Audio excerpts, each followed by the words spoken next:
Welcome back. और अब बात करेंगे पाकिस्तान तहरीक इंसाफ के रहनुमा फ़ारूक हबीब के हवाले से, जो पाकिस्तान तहरीक इंसाफ को छोड़कर अब IPP में शामिल हो चुके हैं। और साथ ही साथ हम बात करेंगे साबिक वज़ीर आज़म नवाज शरीफ की वापसी से मुताल्लिक मुस्लिम लीग नून के सीनियर रहनुमा सिद्दीकुल फारूक साहब ने हमें ज्वाइन किया है, उनसे इस हवाले से मजीद बात करेंगे। सर, बहुत शुक्रिया आपके वक्त के लिए।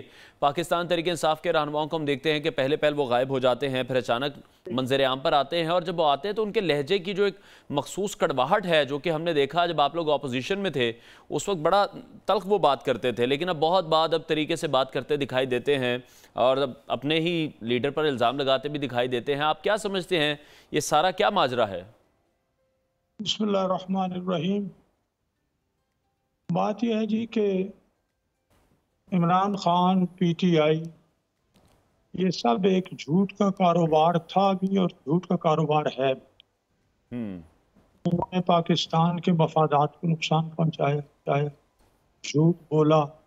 उनमें अक्सरियत जो है वो फाइनेंशियली, मॉरली भी ठीक लोग ये नहीं हैं, इंटेलेक्चुअली भी ठीक लोग ये नहीं हैं। इमरान खान पर तो 1995 में लाहौर हाई कोर्ट के 3 जजों की बेंच ने इनको शौकत खानम के 1 से 2 अरब रुपए के चंदे का हिसाब देने का हुक्म दिया।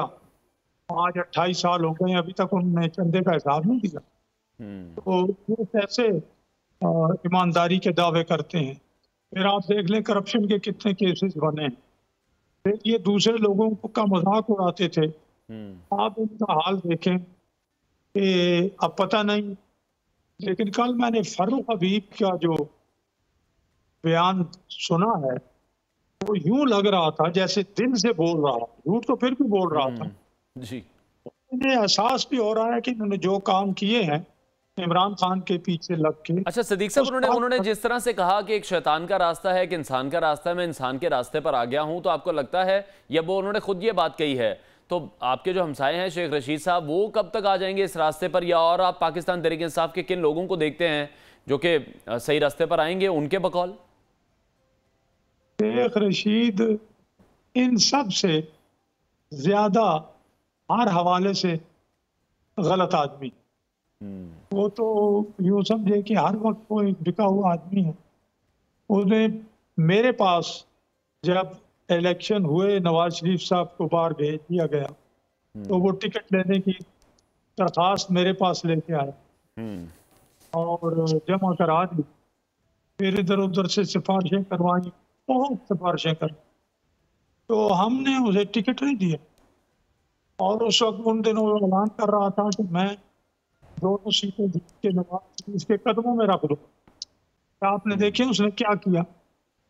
फिर उसके बाद वो आदमी तो नवाज शरीफ के कदमों में अमलन, मैं अर्ज कर रहा हूँ आपको, बैठ के पाँव पकड़ता था, पाँव में बैठ जाता था। उसकी जुबान आपने देखी नवाज शरीफ साहब के खिलाफ कैसी क्या उगलती थी। मैं अब ज्यादा सख्त बातें इससे ज्यादा नहीं करती। ठीक है सदीक साहब, नवाज शरीफ की वापसी के हवाले से बात कर लेते हैं। नवाज शरीफ की जिस तरह से सऊदी हुकाम से मुलाकातें हो रही हैं, दुबई में भी हम देख रहे हैं मुलाकातें हैं, आप क्या देख रहे हैं? क्या मकसद है इन मुलाकातों का? क्या मामलात वहां पर तय हो रहे हैं? यही कहा जा रहा है कि नवाज शरीफ लॉबिंग कर रहे हैं। देखिए, नवाज शरीफ साहब इस वक्त पाकिस्तान में जितने सियासी लीडर, उनमें सबसे ज्यादा अमली तजुर्बा रखने वाले, फॉरेन अफेयर्स, उमूर खारजा का, इक्तिसादी मामला, मुल्क को माशी तौर पर ठीक करने का, गवर्नेंस का तजुर्बा सबसे ज्यादा नवाज शरीफ। और बैन अवी सतह पर सबसे ज्यादा क्रेडिबिलिटी अगर बात है तो नवाज शरीफ साहब पाकिस्तान में आ रहे हैं। सऊदी अरब में उनकी दोस्तियां हों, मुत्तहिदा अरब अमारात में उनकी दोस्तियां, कतर में उनकी दोस्तियां, दूसरे ममालिक में उनकी दी जाती है किरदार को उनकी वजह से। तो वो इस बात का करके आ रहे हैं, जब जा रहे हैं हम सियासत में फर्क होंगे। और अल्लाह रब्बुल इज्जत की बात उम्मीद है कि इंशाअल्लाह इंतखाबात में लीग नून की एक खास अच्छी पोजीशन, तो मुल्क की खिदमत करने के ठीक है, जिस अमली तजुर्बे की आप बात कर रहे हैं कि जितना काम नवाज शरीफ ने किया है या जो ताल्लुकात उनके हैं या जो मामलात को वो समझते हैं, तो फिर आप क्या देखते हैं वो तमाम चीज़ें वो ट्रांसफ़र नहीं हो सकी शहबाज शरीफ तक, जो 16 माह की वो हुकूमत करके गए, वो तो खाना ख़राब कर गए इस सारी इकॉनमी का। तो क्या लग रहा है आपको, मुश्किल रही शहबाज शरीफ के लिए बहुत ज़्यादा, वो अडॉप्ट नहीं कर सके जो फिर बड़े मियाँ साहब करते रहे? मैं आपसे अर्ज करूंगा कि जब हमारे एंकर दोस्त कहते हैं ना खाना खराब वो कर गए, नहीं, उन्होंने 16 माह में सब ने मिलके एक जो खिदमत सर अंजाम दी है ना पाकिस्तान को डिफॉल्ट से बचाने। इमरान खान तो पाकिस्तान को डिफॉल्ट करवा रहा था ना, ये बहुत बड़ी खिदमत। बाकी तो इमरान खान हाथ बांध गया था IMF के आगे, गिरवी रख दिया था। अब वो मुआहदा 3 साल का था, उससे तो कोई निकल नहीं सकता। लेकिन सदीकुल फारूक साहब, जो हमने देखा, जो मुआशी बहरान पैदा हुआ, जो महंगाई हुई, आपको लगता है अब नवाज शरीफ साहब जब वापस आ रहे हैं इन तमाम चीज़ों को अच्छे तरीके से कंट्रोल कर लेंगे, तमाम चीज़ों को टेक ओवर कर लेंगे? क्योंकि शख्सियात की सियासत पहले भी की गई, अवाम को बताया गया मिफ्ता इस्माइल आएंगे तो बड़ा फ़र्क पड़ जाएगा, इसहाक डार आएंगे तो डॉलर उनसे डर जाएगा। ऐसा कुछ नहीं हुआ। नवाज शरीफ की वापसी पर नून लीग कितनी कॉन्फिडेंट है कि अवाम के लिए कुछ कर सकेंगे इस दफ़ा? देखिए, मैं आपसे अर्ज करूँ, आप जब तजिया करें ना तो काइंडली सारी चीजें सामने रखा करें जी। बैनुल अक़वामी सतह पर जो रूस यूक्रेन की लड़ाई, पाकिस्तान में सैलाब, चीजों को सामने रखना पड़ेगा। जी जी बिल्कुल। मेरे यानी खूनी रिश्तेदार और ससुराली रिश्तेदार बहुत बड़ी तादाद है यूरोपीय मुल्कों में। अब वो हमारे बेटे भांजे आते हैं, कहते हैं हमारे पास अब पैसे नहीं बच रहे, इतनी महंगाई हो गई है, 3 गुना महंगाई हो गई, पैसे बाहर से हमें पाकिस्तान में नहीं आ रहे, कम आ रहे। यहाँ भी उस महंगाई का असर है।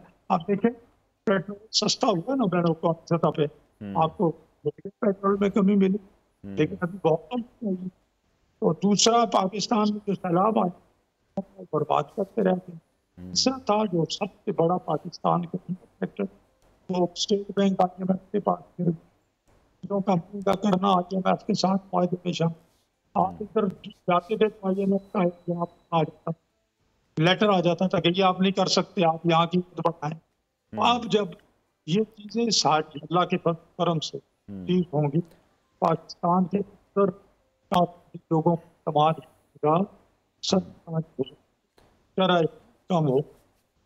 ठीक है सदीक साहब, नून लीग की टीम जो हम देख रहे हैं अजीजिया केस के हवाले से या एवन फील्ड के हवाले से हिफाजती ज़मानत के लिए भी काफ़ी एक्टिव दिखाई दे रहे हैं। हिफाजती ज़मानत मिल जाएगी, लेकिन उस तारीख के बाद ये कहा जा रहा है कि शायद फिर नवाज शरीफ को जेल तो जाना पड़ेगा। तो इस हवाले से नून लीग के कोई रिजर्वेशंस मौजूद हैं कि जिस तरह से माइनस की बात की जा रही थी पाकिस्तान तहरीक इंसाफ के चेयरमैन के हवाले से, तो ये ना हो माइनस होते होते -2 ना कहीं हो जाए, ऐसा कोई खदशा तो नहीं है नून लीग में?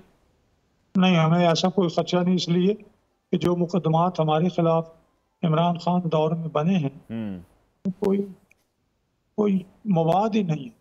ये देखे ना, जो जिसमें सजा दी है अल अजीजिया, वो अपना मरियम बेटी जो है वो बरी हो चुकी हैं।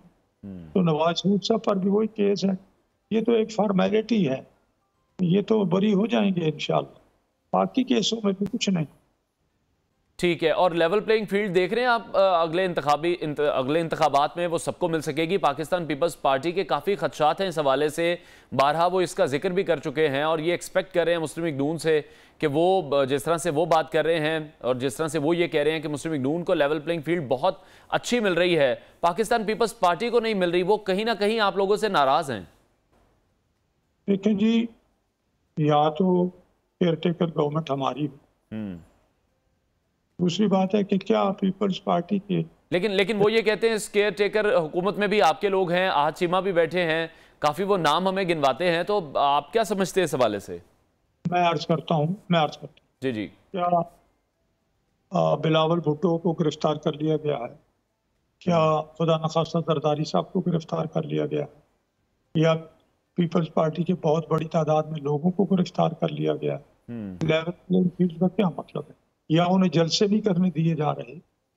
हाँ, अलबत्ता वो उनका ये ख्याल था कि जिस तरह उन्होंने और पहले बलूचिस्तान में हमारी हुकूमत ख़त्म कर दी थी, मिल और बहुत कुछ किया। हमने भी उनका साथ दिया बाद में और बहुत भरपूर साथ। तो वो कुछ यहाँ पंजाब में करना चाह रहे हैं। लोगों ने अच्छी तरह से देखा तो ठीक है, उनका ख्याल है शायद ये ठीक नहीं, तो इसलिए उन्होंने नहीं रोका। अब उनकी अपनी कारकर्दगी है। जब ठीक है। उनके पान में हुकूमत तो उन्होंने क्या दिया, सिंध में उन्होंने क्या दिया, तो लोग देखते हैं। वो इस तरह अपना बयानिया बनाने की कोशिश। ठीक है, बहुत शुक्रिया। मुस्लिम लीग नून के सीनियर रहनुमा सदीक हमारे साथ इन कॉन्वर्सेशन थे। ब्रेक लेते हैं, हेडलाइंस के बाद आपको दोबारा ज्वाइन करेंगे, साथ रहिए।